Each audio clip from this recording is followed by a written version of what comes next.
उर्फी जावेद के ऊपर कोई केस किया है कोर्ट से, क्या है पूरा मामला? जैसे कि आप सब लोग जानते हैं, पिछले 2 महीने से उर्फी जावेद का सब्जेक्ट लोग मुझे बार बार मैसेज करते हैं, मेल करते हैं, कमेंट्स करते हैं कि उर्फी जावेद का क्या हुआ, उर्फी जावेद का ये हुआ। Finally I have registered a case in honourable Bandra metropolitan court under section 499, 294, 501, which comes under defamation. This is a civil matter where she is exhibition to pay 2 CR as a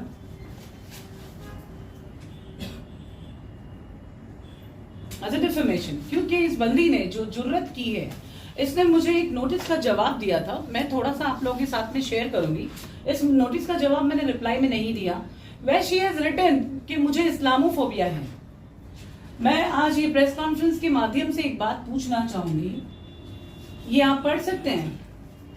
sexism, homophobia, Islamophobia, सिग्नोफोबिया, classicism, क्या ये comparison है इस्लाम को compare करने का? मैंने इस notice का जवाब ना देते हुए हमने इसका एक एफिडेविट रेडी करके बांद्रा मेट्रोपॉलिटन कोर्ट में इसकी कॉपी सबमिट की है। Where there is no IPC section mentioned in this entire notice। जिस लड़की ने सिर्फ पैसों के अलावा बात नहीं की, इस लड़की ने एक और एक चीज भेजी है, मार्क किया है मैंने, प्लीज पढ़िए। उसको ऐसा लगता है कि मैंने उसकी बदनामी की, उसकी इज्जत उछाली, उसके कपड़ों के बारे में बात करके, और वो मुझ पे क्लेम करती है 10 CR।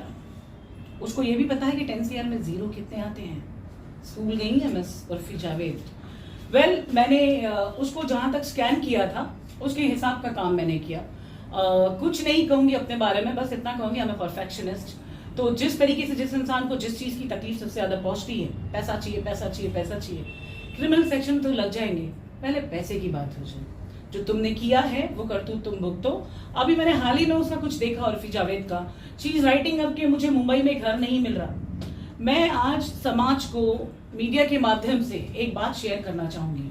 हम समाज में अगर रहना चाहते हैं तो हमें समाज के नियमों का पालन करना पड़ता है। हम अपने नियम ला के समाज पे थोप नहीं सकते हैं। आप देश के प्रधानमंत्री नहीं है कि आपके मन में आया आज रात को 12 बजे के बाद 1000 और 500 के नोट बंद हो जाएंगे।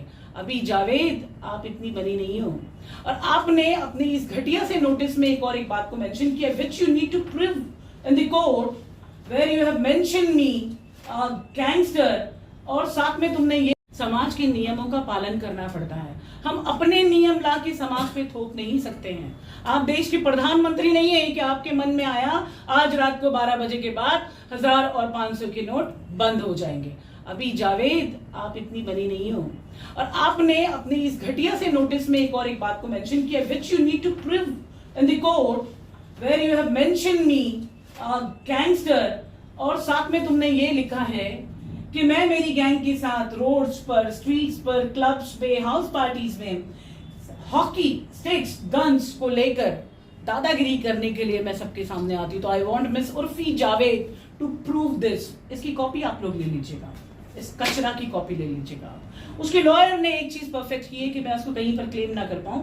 उसने शुरू ही किया है माई क्लाइंट स्टेट दिस। ये उर्फी जावेद ने नया लॉ पढ़ा है, तो माई क्लाइंट स्टेट दिस से उन्होंने शुरू किया।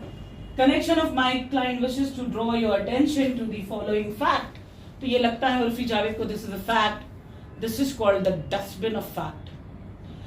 इस्लामोफोबिया बोलने वाली लड़की, मुझे ऐसा लगता है कि इस्लाम में तो खैर इसके लिए कोई जगह नहीं है। मैंने किसी अपने एक बड़े भाई से पूछा था कि भाई what should be my second step. His name is Khalid मामू, मुंबई का एक बहुत जाना माना चेहरा है। तो उन्होंने कहा sister you know what should you do, इस लड़की को पहले आप जो तकलीफ पहुंचेगी वो तकलीफ पहले पहुंचो, इसके ऊपर आप डिफेमेशन फाइल करो। सेकंड, उसके बाद में आईपीसी की सेक्शन तो फाइल होने ही है। ऐसा नहीं कि कोई क्राइम कर लेगा और बच जाएगा। आप इतना कुछ बुरा बोलोगे उसका रिवर्ट मिलेगा। फिर मैंने देखा कि भाजपा की नेता चित्रावाद ने इसके खिलाफ कंप्लेंट फाइल की, तो किसी को तो लगा कि मैंने सही आवाज उठाई। The things has been followed behind it. ठीक है, इसको पॉलिटिकल मुद्दा बनाने की कोई जरूरत नहीं। एक लड़की जिसको कमाने के लिए जो बेहतर तरीका लगता है उसने वो अपनाया। हम समाज में काम करने वाले, समाज के सोशल वर्कर, हम समाज के ठेकेदार नहीं कहते खुद को, हम समाज के सेवक हैं। हमारा काम है समाज की गंदगी साफ करना, जो गंदे काम हो रहे हैं उनको रोकना। मैंने तो मैं गिनती नहीं बता सकती हूँ कि मैंने कितने बार डांसर्स को, प्रोस्टिट्यूशन का काम करने वाली औरतों को उस फील्ड से निकाल के अच्छी फील्ड में डाला है, उनको कमाना सिखाया है। That's my provision of work. और अगर कोई लड़की मुझे गून बोलती है या गैंगस्टर बोलती है तो she needs to prove that. Well guys, अब उर्फी के खिलाफ लीगल प्रोसीजर में आगे क्या होगा? जैसा आप लोग जानते होंगे, नवंबर से हमने ये जंग शुरू की थी। मुझे कल बांद्रा पुलिस स्टेशन से कॉल आया था कि मैम आपने फर्स्ट एप्लीकेशन कौन सी डेट पे किया था? तो there are n numbers of application filed against her what she is doing so analytic work to prove that. Well guys, अब उर्फी के खिलाफ लीगल प्रोसीजर में आगे क्या होगा? जैसा आप लोग जानते होंगे, नवंबर से हमने ये जंग शुरू की थी। मुझे कल बांद्रा पुलिस स्टेशन से कॉल आया था कि मैम आपने फर्स्ट एप्लीकेशन कौन सी डेट पे किया था? तो there are n numbers of application filed against her what she is doing so analytic work. वो मतलब रोड पे जिस तरीके से उतरना, it is actually women modesty जो वो नेशनल लेवल पे सोशल मीडिया पे कर रही, तो she is applicable of crime. She is actually showing nudity. उसके बाद में जब उसने गालियों से नवाजा, चीजों को गलत तरीके से बताया, then again she has done women modesty on the individual person, which is remarkable. That person is me.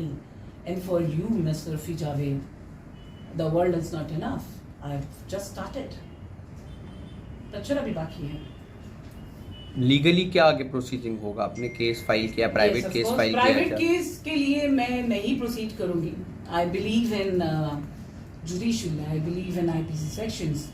तो अगर पुलिस स्टेशन में जिन ऑफिसर्स को ड्यूटी दी गई है कि एवरी इंडिविजुअल एप्लीकेशन के ऊपर एक ऑफिसर अपॉइंट होता है, ऑफिसर का काम होता है एफआईआर करना, वो उसका काम है, वो करेगा। मैंने आरटीआई फाइल किया है कि उन्होंने उस एप्लीकेशन पे क्या कार्रवाई की है, वो जवाब दे दे मुझे या वो लिखित में दे दे। हमने साइबर क्राइम को भी कंप्लेंट दी है। अब जहां तक मैं कुछ अच्छे लोगों के बारे में बताऊं तो उर्फी जावेद का ट्विटर अकाउंट भी शायद बैन हुआ है। क्यों? क्योंकि चीजें जो न्यूडिटी कहीं दिखती है which is against to the any social media platform, it can be, it actually called a soft nudity. जो वो porn दिखा रही है, that's actually called soft nudity.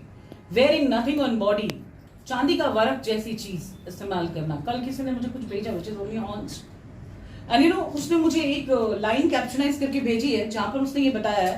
अब मैं ऐसी चीजों को बताऊंगी तो वो कहती है कि मैं अभी तक मुस्लिम्स को प्रोवोक कर रही थी कि वो उसके ऊपर ध्यान दे। इन्होंने ये बताया है, produce Khajuraho the sun of temple Puri, और ये फोटो जहां पे देवी देवताओं ने कुछ नहीं पहना हुआ है, इन्होंने खुद को इससे मेंशन करते हुए। पता नहीं वो लड़की के मन में क्या है, what she is actually trying to prove herself. Let the court decide, I leave it on court. Bandra court से आपको क्या आश्वासन मिला है? बांद्रा कोर्ट से ये आश्वासन, देखिए जब कोई गलत कुछ करता है तो उसका परिणाम उसको भी झेलना पड़ता है, और मुझे कोर्ट पे भरोसा है। अभी तो केस शुरू हुआ है और मुझे थोड़ी सी बुरी आदत है जीतने की थोड़ी सी बुरी सी आदत है, तो बाकी ऊपर वाला है साथ। वेल गाइस, मैं आगे बढ़ती हूँ। आज का ये